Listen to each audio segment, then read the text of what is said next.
नमस्कार। तो last lecture में हमने बात की थी डेरिवेटिव्स मार्केट की। तो इस लेक्चर में हम आगे बढ़ेंगे। तो फ्यूचर एंड ऑप्शन को समझने से पहले हमें फॉरवर्ड को समझना पड़ेगा कि फॉरवर्ड कॉन्ट्रैक्ट्स क्या होते हैं और वो किस तरह से काम करते हैं।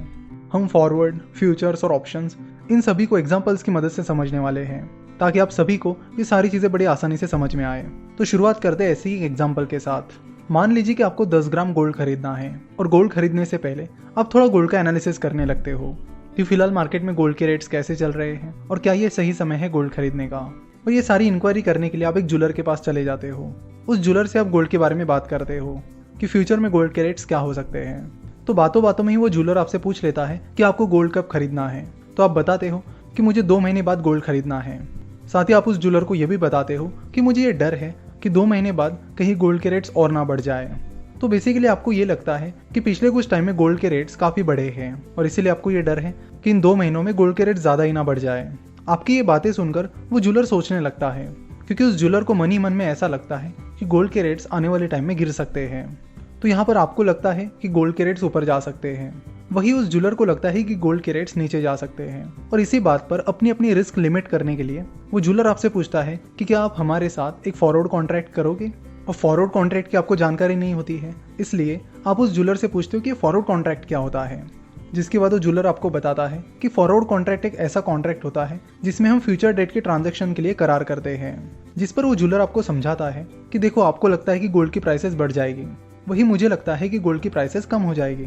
तो क्यों ना हम एक फॉरवर्ड कॉन्ट्रैक्ट करें जिसके प्राइस हम फिलहाल जितनी प्राइस है उतनी ही रखते हैं, यानी 40,000 रुपये रखते हैं। तो 2 महीने बाद आप मुझे 40,000 रुपये पे करिए और मैं आपको 10 ग्राम गोल्ड दे दूंगा। फिर चाहे रेट्स कुछ भी हो, चाहे ज़्यादा हो या कम हो। तो ये फॉरवर्ड कॉन्ट्रैक्ट सुनकर आपको भी अच्छा लगता है कि हाँ, मुझे तो यही डर था कि ये रेट 40,000 के ऊपर ना चले जाए। अब इस फॉरवर्ड कॉन्ट्रैक्ट की प्राइस ही 40,000 रुपये है, तो ये मेरे लिए काफ़ी अच्छी बात है कि मुझे 2 महीने बाद भी 10 ग्राम गोल्ड 40,000 रुपये में मिल जाएगा। वही वो ज्वेलर ये सोचता है कि ये डील मेरे लिए भी काफ़ी अच्छी है क्योंकि मुझे लग रहा है कि गोल्ड के रेट्स आने वाले 2 महीने में गिरने वाले हैं। तो गोल्ड रेट्स 2 महीने बाद 38,000 रुपये ही क्यों ना हो जाए, मैं तो ये गोल्ड 40,000 रुपये में ही बेचूंगा। तो इस गोल्ड कॉन्ट्रैक्ट को करके आप दोनों भी खुश हो जाते हो, यानी वो ज्वेलर भी खुश हो जाता है और आप भी खुश हो जाते हो। तो इस फॉरवर्ड कॉन्ट्रैक्ट में आप उस ज्वेलर के साथ ही कॉन्ट्रैक्ट करते हो कि 2 महीने बाद आप उस ज्वेलर को 40,000 रुपये दे दोगे और उसके बदले में वो ज्वेलर आपको 10 ग्राम गोल्ड दे देगा। फिर 2 महीने बाद चाहे उस गोल्ड की प्राइस कुछ भी क्यों ना हो, आपको 40,000 रुपये ही पे करने हैं और उसके बदले में उस ज्वेलर को आपको 10 ग्राम गोल्ड ही देना है। That's it. फिर धीरे धीरे 2 महीने निकल जाते हैं और वो दिन आ जाता है जिस दिन का आपको कॉन्ट्रैक्ट रहता है। जैसे ही दिन की शुरुआत हो जाती है, आप उस ज्वेलर के पास चले जाते हो और उन्हें कहते हो कि आज की डेट का हमारा कॉन्ट्रैक्ट था कि आज मैं आपको 40,000 रुपये दूंगा और आप मुझे 10 ग्राम गोल्ड दे दोगे। आप देखते हो कि आज गोल्ड का रेट 41,000 रुपीज़ चल रहा है। आप मन ही मन में काफ़ी खुश हो जाते हो कि मुझे तो 1,000 रुपये का फ़ायदा हो गया। इस फॉरवर्ड कॉन्ट्रैक्ट की वजह से आज मुझे अच्छा खासा फ़ायदा मिल गया, नहीं तो मुझे 10 ग्राम गोल्ड के लिए 41,000 रुपीज़ पे करने पड़ते। लेकिन इस फॉरवर्ड कॉन्ट्रैक्ट की वजह से मुझे 10 ग्राम गोल्ड के लिए सिर्फ 40,000 रुपये ही पे करने हैं। यहाँ आप तो खुश हो, लेकिन जो ज्वेलर है वो खुश नहीं है। उसने देखा कि मुझे तो 1,000 रुपये ज़्यादा पे करने पड़ रहे हैं। 41,000 रुपीज़ का रेट चल रहा है, लेकिन उसके बावजूद भी इस फॉरवर्ड कॉन्ट्रैक्ट की वजह से मुझे 10 ग्राम गोल्ड आज 40,000 रुपये की रेट पर बेचना पड़ रहा है। और ये सोचकर वो मन ही मन में दुखी हो जाता है। अब ऑब्वियस सी बात है कि आपके दिमाग में भी यही सवाल आया होगा कि अगर वो ज्वेलर आपको बोलता है कि नहीं, मैं तुम्हें 40,000 के रेट में ये गोल्ड नहीं दूंगा, तो आप क्या करोगे। इसमें दोनों भी सिनेरियो है। एक में वो ज्वेलर चुपचाप आपको बोलेगा कि हाँ, हमारा कॉन्ट्रैक्ट था, ये लो 10 ग्राम गोल्ड और 40,000 रुपये मुझे दे दो। वो 1,000 रुपये का लॉस अपने ऊपर ले लेगा। लेकिन यहाँ पर एक और सिनेरियो भी हो सकता है कि ज्वेलर आपको मना कर देगा कि नहीं, 40,000 पे मैं 10 ग्राम गोल्ड आपको नहीं दूंगा।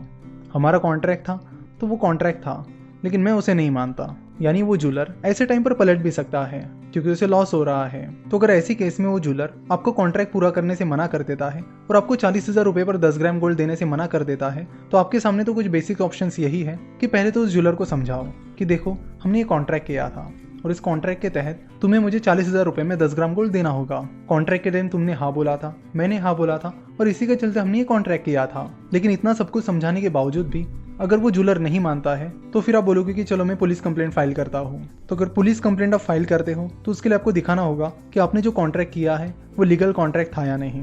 अगर आपने लीगलाइज तरीके से वो कॉन्ट्रैक्ट किया है तो फिर पुलिस उसे मानेगी और उसके हिसाब से कार्रवाई भी करेगी। लेकिन कोर्ट में फिर लंबे टाइम तक उसका सिलसिला चलता रहेगा और पता नहीं कब रिजल्ट आएगा और उसका फ़ायदा भी आपको सही में मिलेगा या नहीं। और अगर आपने जो फॉरवर्ड कॉन्ट्रैक्ट किया है वो लीगलाइज तरीके से नहीं किया है, यानी बॉन्ड पेपर पर या लीगलाइज तरीके से नहीं किया है तो वो लीगली स्टैंड नहीं करेगा और आप कंप्लेंट भी फाइल नहीं कर पाओगे, जिसके चलते आपको उस कॉन्ट्रैक्ट का कुछ भी फायदा नहीं हुआ। जबकि ये डील आपके साइड में अच्छी साबित हुई थी, उसके बावजूद भी आपके उस प्रॉफिट पर पानी फेर जाएगा। तो आप सोचोगे कि यार ये तो बहुत बड़ा प्रॉब्लम है, तो फिर फॉरवर्ड कॉन्ट्रैक्ट कर ही क्यों। फॉरवर्ड कॉन्ट्रैक्ट में तो कभी भी सामने वाली पार्टी डिफॉल्ट कर सकती है, यानी कॉन्ट्रैक्ट पूरा करने से मना कर सकती है। तो ऐसे केस में क्या हो सकता है, तो इसका ही सोल्यूशन है फ्यूचर्स मार्केट। तो यहाँ जो डिफॉल्ट का प्रॉब्लम था वो फ्यूचर्स में सॉल्व हो गया है। कैसे, इसे हम अगले पार्ट में देखेंगे। तो आशा करता हूँ कि आपको इस एग्जांपल की मदद से फॉरवर्ड कॉन्ट्रैक्ट समझ में आया होगा।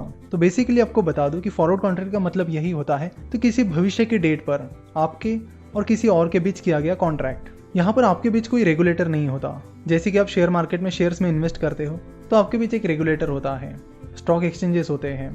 तो स्टॉक एक्सचेंजेस कई सारी चीज़ों का ध्यान रखते हैं, वो ये भी ध्यान रखते हैं कि चीज़ें डिफॉल्ट ना हो। लेकिन जब आप फॉरवर्ड कॉन्ट्रैक्ट करते हो तो आपके बीच कोई नहीं होता है, ये डील सीधे आपके और उस सामने वाली पार्टी के बीच होती है। तो अगर कोई पार्टी डिफॉल्ट करती है तो उसका नुकसान आपको भुगतना होता है। अगर सिंपल भाषा में बात की जाए तो फॉरवर्ड कॉन्ट्रैक्ट्स में डिफॉल्ट रिस्क रहता है, और ये डिफॉल्ट रिस्क ऑब्वियसली कोई भी इन्वेस्टमेंट हो या कोई भी कॉन्ट्रैक्ट हो उसमें बहुत इंपॉर्टेंट होती है, और इस प्रॉब्लम को फ्यूचर्स ने सॉल्व कर दिया है। तो नेक्स्ट पार्ट में हम फ्यूचर्स को ऐसे एक इंटरेस्टिंग एग्जाम्पल के साथ समझेंगे। आशा करता हूँ कि आपको ये वीडियो पसंद आई होगी। वीडियो देखने के लिए और इस कोर्स को सब्सक्राइब करने के लिए आपका बहुत बहुत धन्यवाद।